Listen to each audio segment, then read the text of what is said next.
Welcome to the first episode of Throwback Thursday.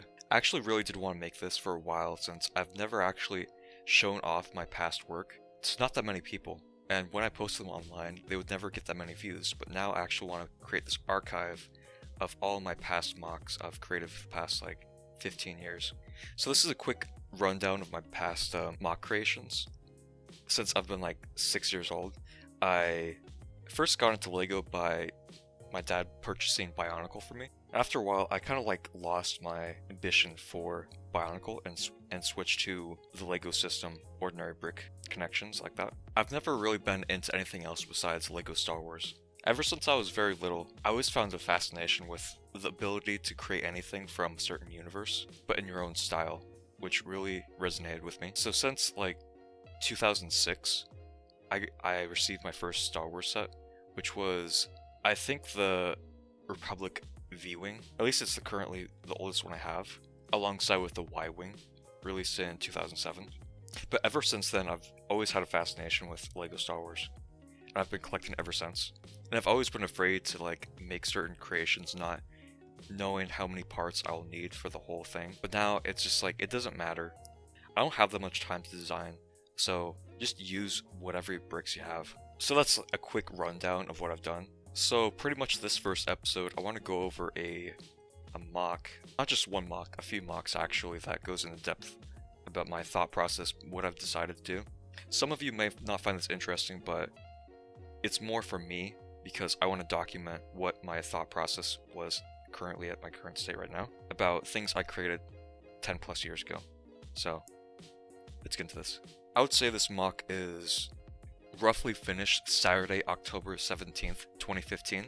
Roughly around then, because who knows with these image properties that actually show the correct they were taken. So with this photo, I would say these parts I've actually had on hand at the time in 2015, because I was 15 at the time.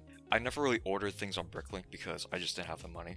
I just kind of used what parts I have on hand and just utilize them the best way possible. So specifically with this build, there's many different iterations of it, and this was the final one I chose, which I think was pretty amazing because there's so many different curves and architecturally stunning things that people usually wouldn't consider would be LEGO. But I really do appreciate this mock because it did go through many iterations. Because first off, I started with one section and then added on to it, and then took it apart and made something else, which is really cool because you can get so many different styles from the same building, which I thought was really cool.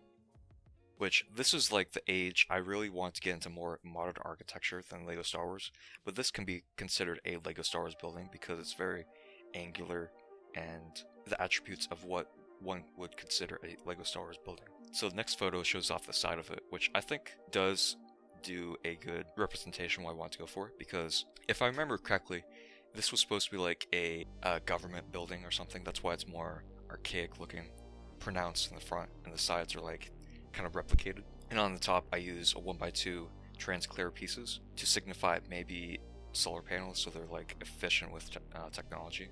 And I never really used the 1x6x5 pieces. Instead, I actually went for these trans-clear pieces because that's what they had at the pick brick wall. So I bought a bunch of those because I can fit it in the cup. And notice how the top is flat, like ordinary building we'd see today, and it kind of curves upwards using the angles on the middle section. So in this photo, it actually shows the back section of it, which I think, of course, it wasn't finished, just a test to see what I could do with this, which I think is kind of cool because this all was one piece, and I was able to hold it up with one hand and nothing would break off, which is pretty cool. Because say if I actually want to make this modular, this whole section in the front would actually just pop off. So there was no interior, there was no base plate, it was completely free-form building with some trans-clear bricks, slopes, black slopes, some black bricks, and a lot of different things. So in this next photo actually shows off the angular front section of the mock, and I think it really shows off how curvy the front section is, even though it's actually just flat. So if you see in the middle section, it kind of looks like a 3 because it's so angular and curvature, which I think is really nice. It's very alien-esque, mostly a Star Wars building, the kind of weird curvatures and stuff. Sort of like the Embarians, how they have different styles in architecture depending on what planet they're on.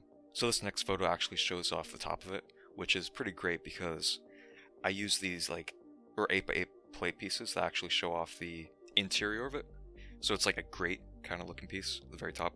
It also emits a really good shadow because these little grid pattern does wonders on like a minifigure if you actually have a shadow with this like grid on it, which is great.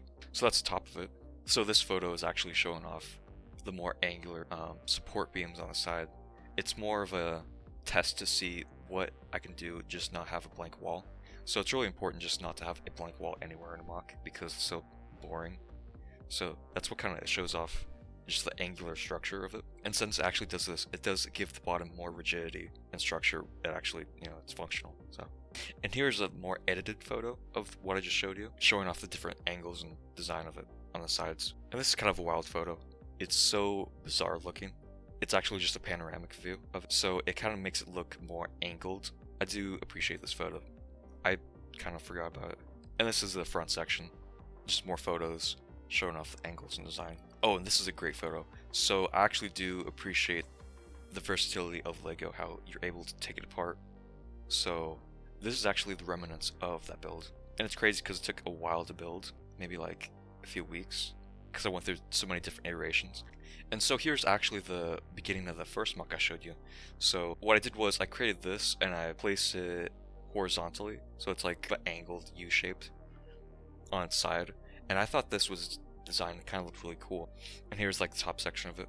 Oh, and here is other iteration I was talking about, how it's like kind of U-shapes on the very front section, which I thought was kind of cool.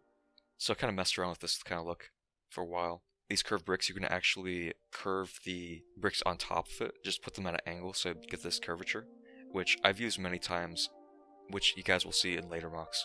This is kind of a bad photo in a way, but it kind of shows off the height I actually want to go for. So I placed the mock on top of the sorting bin and then started to build on top of it. Then if you go off to the side, it actually shows off what I kind of went for. Okay, so this section actually was the front of the building. As you can tell, there's a lot of filler brick right there. And if you look at the top right, you can actually see that building I made, the final progress photo. It sat right there, and this was going to be like an entrance in a way. And this is going to be like cover area. And on this photo, I actually really want to have water fountains on both sides of it. So it really shows off like that grand scale of this this building. Love this design. It's utilizing like these weird 2x16 plates, like kind of pointy. And I kind of incorporated a little bit of brown to give more color, which I kind of enjoy, but it's a little bit too much brown for my liking. But especially that black really does complement that brown. And here was I was talking about, I really wanted to have that overhang look for the cover thing. And you can see like the staircases going up to that leading to the building, and the handrails. It's amazing technique if you want to accomplish it in LEGO. I do recommend it, you guys using that. We do kind of remember changing this up a little bit. It's supporting the cover so it actually looks more integrated in a way. Because before it kind of like stood out. I don't like that. And I really do appreciate this because it does show the architectural standpoint of this section. I never finished this at all. Never even came close. It was very enlightening for me to explain my thought process creating these at the time. Because if I don't document it now, maybe in the future I won't remember. So that's the end of this first episode of Throwback Thursday. I really hope you guys enjoyed and take note of what you can make and you want to make. So have a great day and see you next time.